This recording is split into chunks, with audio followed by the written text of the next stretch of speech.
Be ready. 15 seconds.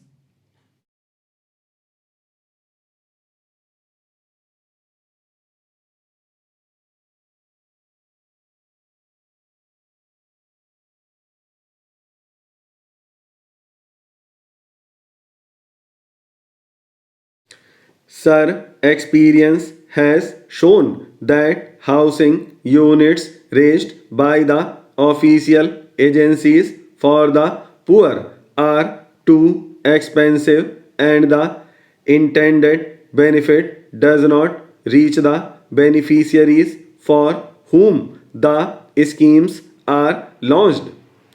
Now, the housing policy acknowledges the imperative of bringing the prospective beneficiary to the center of development process, and it emphasizes on involving the people in the housing and development programs. This is a welcome change, a welcome shift in the strategy to combat the problem. Man has always had the instinct to build a shelter for himself. Nothing else explains the mushroom growth of slums.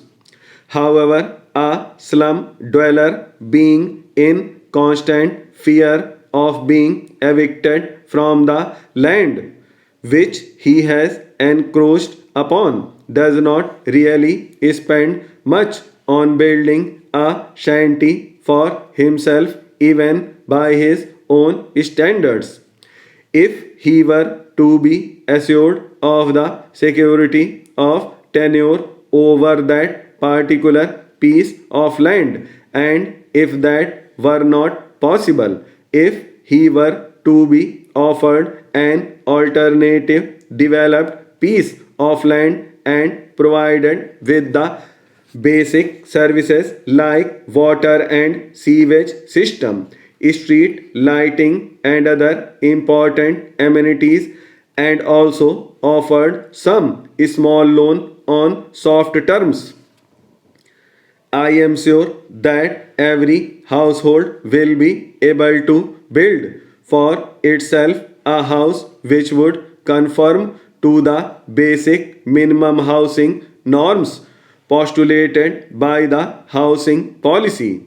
Sir, Gram Panchayats, municipal committees, and the non governmental organizations could also be associated in this national endeavor, particularly in the process of disbursement and repayment of loans, and also for encouraging the cooperative societies, thus relieving the government of some burdensome task. Sir, already there is a scheme for providing housing sites and construction assistance under the Minimum Needs Program, and also the World Bank funded sites and services scheme, and if such schemes are expanded and strengthened, the housing activity, particularly for the poor, will receive a big impetus. Instead of engaging itself in the house building business, the government should initiate a massive program of providing a small developed piece of land to different categories of people. The National Commission on Urbanization has also, in its report, observed that it is lack of building plots which is the root cause of the problem.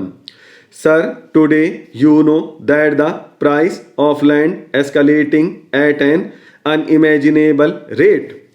Big business people, big land developers, and property dealers enter the business of real estate.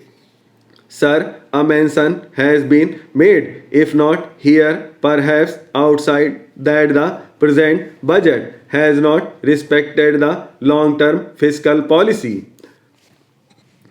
I think the long term fiscal policy says that an exceptional circumstances it could be modified. There could be no exceptional circumstance more than the calamity that we ran into last year. And to the extent that drought related cess was introduced and now it has been extended, it does not amount really to impairing the basic intention and character of the long term fiscal policy. So, from that point of view, if the major part of the fiscal policy has been left untouched, particularly the marginal rate of taxation, particularly the kind of tax shelter that they have provided, I think we should compliment the government for having carried out their promise with a kind of credibility which one expected from a responsible government like the one we have. I think tax centers provisions are there. My friend talked about that. I would like to submit one simple suggestion that within the overall target of rupees 40,000 under section 80C, if the ratios are changed, that is, we have at the moment up to rupees 6,000 100% relief, then 50%, and then 40% relief, then 50%, and then 40% relief to review it. Nobody loses. The money is retained within the system. The only thing is that the exemption limit about which my friend talked helps the big saver mainly, but so far as the small saver is concerned, he is likely to benefit if Section 80C provisions are reviewed for the benefit of people who save in the first round with a larger amount, entitling 100% concessions rather than tapering off after rupees 6,000. Perhaps there is a need for a little gesture that will bring benefit to a large number of middle class people. The principle of net savings has been carried further, particularly through the National Savings Scheme, where 100% deduction is allowed up to rupees 30,000 and the rate of interest has been raised to 12%. To that extent, we are carrying the economic management on a healthier path. Sir, I am not an expert on defense, but on aspects related to industry and dispensation fixed and promoted by the presence of a very distinguished member of the government from the Ministry of Defense sitting here. I would like to make two or three observations. In defense, we cannot afford to blunt the teeth of the armed forces in the country in the interest of security and other related matters.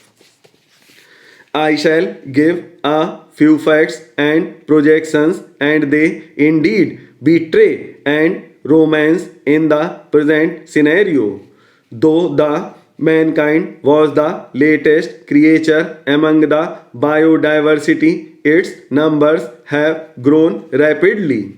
It is alarming that the rate of growth is ever increasing.